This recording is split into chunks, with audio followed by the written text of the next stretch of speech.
আপনি 3 লাখ টাকার গরু হুডাঙ্গিরি মারতেন গেছেন কিনতেন, কথা বলেন না কেন? আপনি 50,000 টাকার শরীক লইতেন গেছেন কিনতেন। আপনি 15,000 টাকা 20,000 টাকা দিয়া খাসি জবাই দেন, ছাগল জবাই দেন 2টা, তাহলে তো 2 ছেলের কোরবানি কি হয়ে গেল? আদায় হয়ে গেল। আমার এটা কি গোশত খাওয়া না শরীয়তের হুকুম পালন করা? তো তেনে মাতবরির কিতা, মাতবরির কি? আপনি 3 লাখ টাকা দিয়ে গরু কোরবানি দেওয়াতে আপনার মানুষে মাথাত লইয়া আলগি দিয়া বাকিলা বাজার থুই যাইব নাকি? তো কিতা এটা কি? উটাঙ্গিরির কি আছে? শুধু শুধু, একেবারেই শুধু শুধু। এই জন্য প্রদর্শনী কিছু নাই এখানে। এখানে শরীয়তের কি আদায় করা? হুকুম আদায় করা। রাসূলুল্লাহ সাল্লাল্লাহু আলাইহি ওয়াসাল্লাম বলেন, মান কানা লাহু সাআতুন ওয়া লাম ইউদাহি ফালা ইয়াকরুবান্না মুসাল্লানা। ওহো, নবীজি সাংঘাতিক কথা বলছে। যার উপরে কুরবানি ওয়াজিব ছিল অথচ আদায় করলো না, রাসূল সাল্লাল্লাহু আলাইহি ওয়াসাল্লাম বলেন ওই নাফরমান যেন আমাদের ঈদগাহে না আসে, নামাজে যেন আসে। তুই আসবি না নাফরমান, ঘুমা, তুই গোস্ত রানলে তোরে খাওয়াইব, তুই নামাজ পড়তে আসবি না বলে। এই জন্য খামখেয়ালি করলে হবে না। কোরবানির ফজিলত সাংঘাতিক, সাংঘাতিক। ওয়াল বুদনা জাআলনাহা লাকুম মিন শাআইরিল্লাহ। আল্লাহ বলে কোরবানির প্রাণীটা সরাসরি আমি আল্লাহর নিদর্শন, এটা আমার। আল্লাহ ডাইরেক্ট বলে এটা আমার। কোরবানির জন্য যে প্রাণীটা কিনে বান্দা যখন কিনে, তা আল্লাহ বলে এটা কার? আমার। লাকুম ফিহা খাইর, আল্লাহ বলে এর মধ্যে রয়েছে তোমাদের জন্য কল্যাণ, কল্যাণ, বরকত, খায়ের রয়েছে, লস হবে না।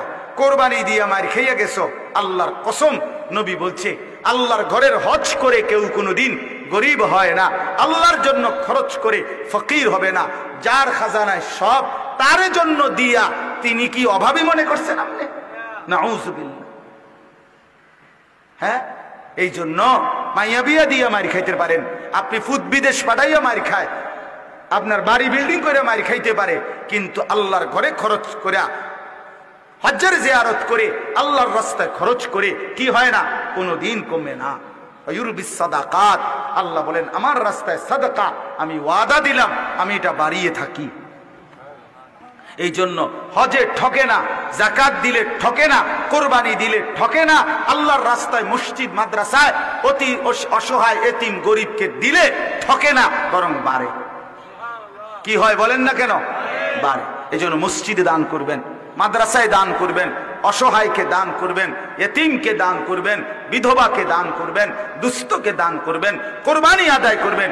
প্রয়োজনে আমি শেষ কথা বলতেছি, যদি পূর্ণ না বুঝেন তা আমার একটা বিনীত অনুরোধ, আপনারা নিজেরা একা বুঝতেন না, এই জন্য আপনাদের উলামায়ে কেরাম, আপনাদের স্থানীয় একজন নির্ভরযোগ্য ভালো মুফতি আলেমের কাছ থেকে আপনি আপনার সম্পদের হিসাবটা ওনারে জানাবেন যে হুজুর আমার জমি এত দূর, বাড়িতে আছে এত দূর, ব্যাংকে আছে এত টাকা, আমার ফুতের আছে এত, এই অবস্থায় আমার হজ, কোরবানি, যাকাত এগুলো ওয়াজিব হবে কিনা, ফরজ হবে কিনা আপনি আমারে বলে দেন। এটা ভালো না? একজন ডাক্তার দেখাইয়া লইলে ভালো না? না নিজে নিজে ওষুধ খেলে ভালো? তাইলে অর্থাৎ এখানেও একজন আলেমকে বলে নিলে, জিজ্ঞেস করে নিলে কোনো ক্ষতি আছে কি? বলেন না। সর্বশেষ যে কয়জন যুবক ভাই তোমরা বসছ, তোমাদের কাছে আমার একটা কথা, সেটা হলো দোস্ত আমার, বন্ধু আমার, শেষ পর্যন্ত মনে রাখতে হবে ভাইয়া, তুমি কিন্তু একাই, ও চিরেই তুমি একা হয়ে যাবা, দুনিয়াতেও আখেরাতেও। আমার সেই প্রাইমারির বন্ধুরা আমার সাথে নাই, আমার সেই ছাত্র জীবনের মাদ্রাসার সাথীরা কেউ এখন আমার সাথে নাই, আমি একাই আমার জিন্দিগি নিয়ে আছি। বন্ধুরা বন্ধুদের জায়গায় চলে গেছে। এই জন্য দোস্ত আমার, বন্ধু আমার, শুধু মোবাইল, শুধু সমবয়সী বন্ধুর খপ্পরে পড়ে জীবনটা নষ্ট করে দিও না। তারা থাকবে না, কবরে তো নাই একা, হাসরে তো একাই, বাকি দুনিয়া তো একা। এই কয়দিন পরেই দেখবা কর্মের খাতিরে, ব্যস্ততার কাজে এক একজন এক এক দিকে ছুটে গেছে, কেউ কারো সাথে নাই। অতএব এর ফাঁকে যদি জিন্দিগিটা নষ্ট করে দাও, চরিত্র নষ্ট করে দাও, মোবাইল, নারী, ছবি, নাচ, গান, জিনা, ব্যভিচারের দৃশ্য, এই সারাদিন এই খামখেয়ালি আহা বাফ কষ্ট পাইবা। ফিলিস্তিনের মুসলমান আজীবন মার খাবে, তুমি আর কোনোদিন মার খাইবা না, কেমনে বুঝলা বাপ?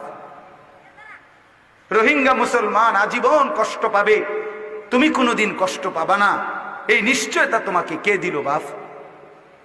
কাশ্মীরের মুসলমান আজীবন জুলুমের শিকার হবে, তুমি আর আমি কোনোদিন জুলুম হবে না আমার উপরে, তোমার উপরে, কে দিল এই নিশ্চয়তা?